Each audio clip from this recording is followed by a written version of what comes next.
Hi guys, so it's now July, which means it's time for a What I Read in June video. So let's get into it. These are all the books I read in June, and there's 7 total. So I start off with the Cruel Prince trilogy, and then I read The Darkening, and those first 4 are all fantasy books, and then I ended the month with a few mystery thriller books. The first book of the month is The Cruel Prince by Holly Black, and this entire trilogy is a sort of political drama fantasy thing. But the first book specifically, I gave a 4.4 stars since it was good, but the starting was a bit hard to get into, especially since it's super fantasy kind of thing, if that makes sense. So what I mean is that there's really different aspects than like regular books. So there's like green skinned people, and then they have powers, and the way that the fairy work in general. Like, for example, fairies can't lie in this book. So that sort of thing you need to kind of get a grip on a little bit. But after that, it gets really good. There's this kind of climax thing right in the middle of the book where it just really, really picks up, and the rest of the book is just figuring out the consequences. Basically, it's about this girl named Jude who's immortal living in the immortal fairy world, and the fairies have powers, and just in general, they're more powerful over mortal people.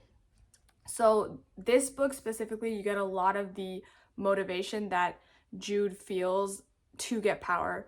So for example, her like schooling with fairy people and mortal people, and then her interactions with, the Cruel Prince and other fairies, and just how powerless she feels. The second book of the month is The Wicked King, and this book I gave 4.75 stars, and it picks up right where The Cruel Prince left off. So that one, it has an ending, but it also is kind of just like leading right into this book, since it kind of ends where you need to know what happens next. And this one was a bit more action, I feel like, and there were just more things going on.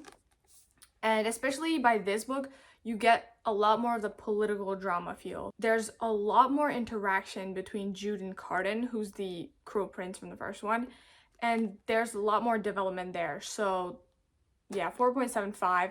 And also, just for a 5-star book, there's this like feeling that you get that the characters are so good, the story's so good, everything is just really perfect.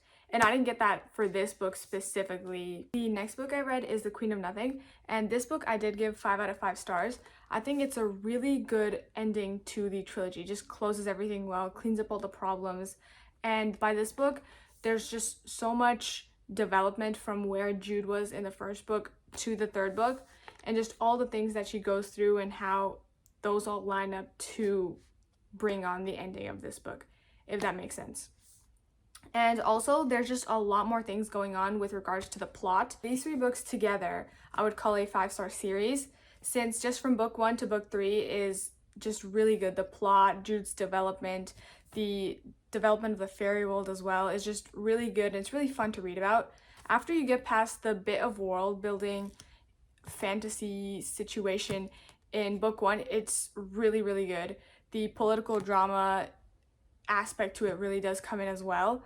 And yeah, so one of the themes that I think is like greatly explored is power, and just trying to get power, trying to gain it, keep it, and how Jude manages that, and as you're reading about it, is really nice. And also, if you guys are interested, I did make a reading vlog video on these 3 books. Next, I read The Darkening by Sunya Mara, and this book is a different sort of fantasy book.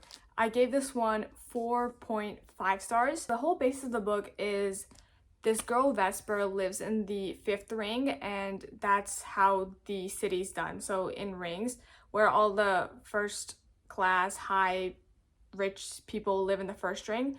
And the 5th ring is what is surrounded by the storm, and that's basically the fold from Shadow and Bone. So it's like this area of darkness, and there's creatures inside, but in this book, if a character touches the storm, they get cursed.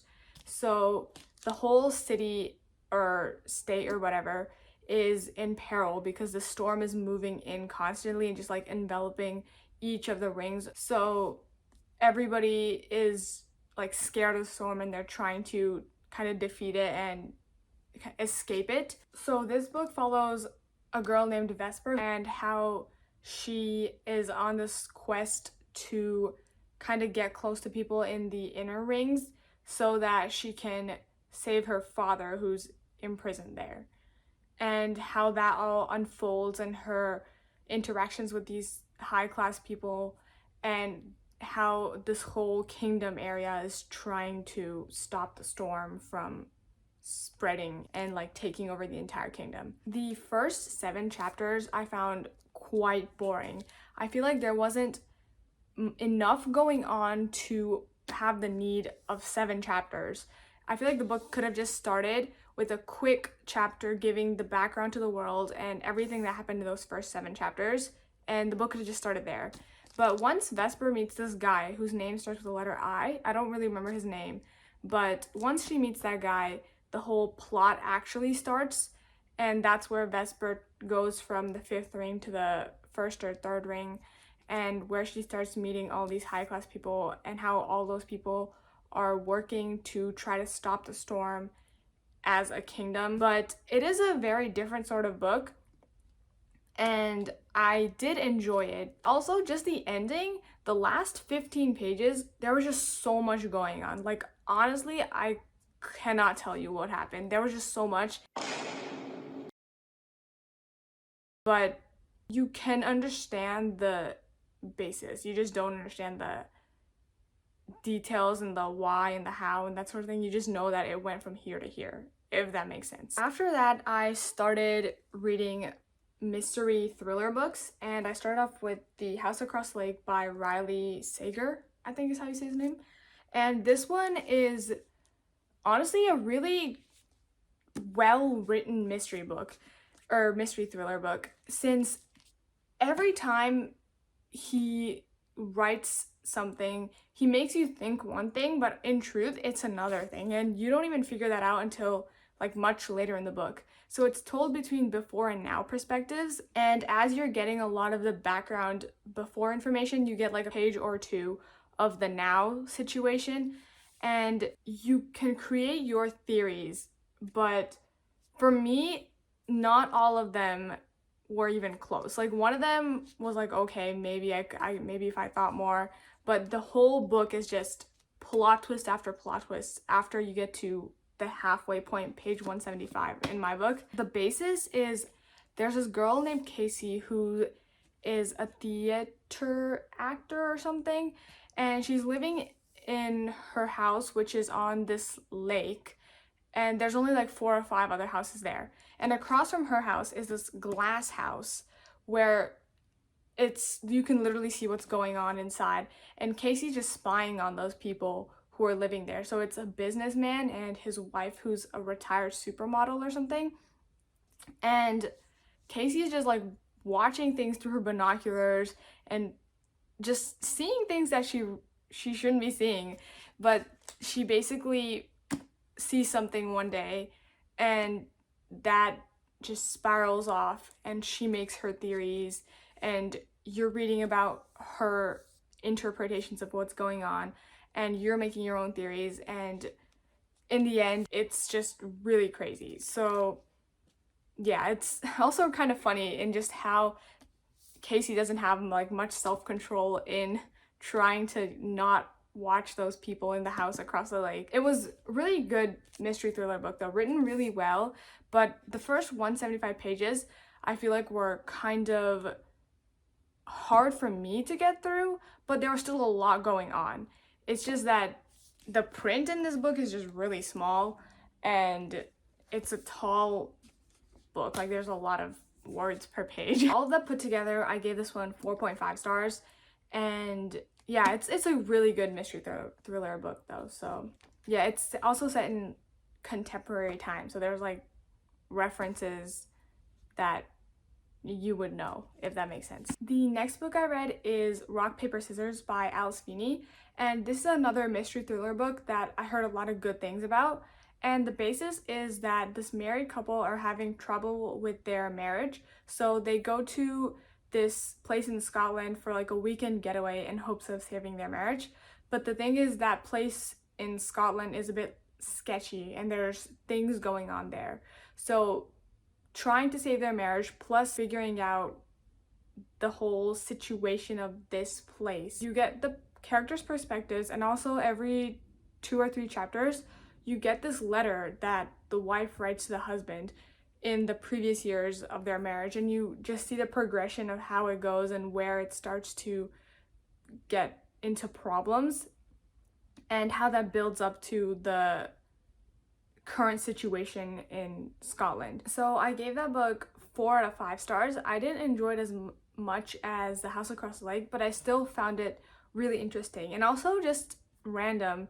But there's just like one little section of the book where it gets kind of spooky. It's good, but it's spooky. The final book I read in June is The Paris Apartment by Lucy Foley, and the whole idea is there's this girl named Jess who lost her job, and she goes to Paris to live with her half-brother Ben.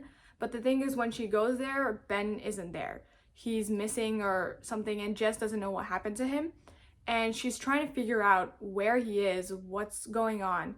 And she meets with all these people who live in the apartment as well. And I think there's like 4 or 5 people. So there's multiple perspectives. And all these people have some connection to Ben. And Jess is trying to uncover those connections and trying to find Ben, basically. And it's written really well. It's quite fast-paced. I read The Guest List by Lucy Foley a few years ago, and I like this one more than that. I gave it 4.2 stars.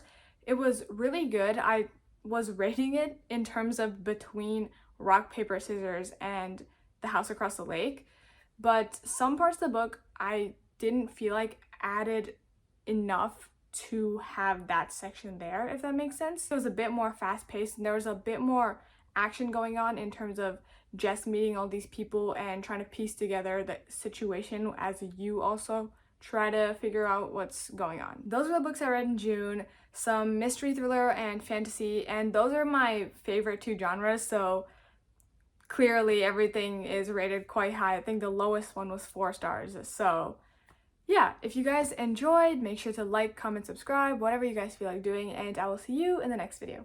Bye!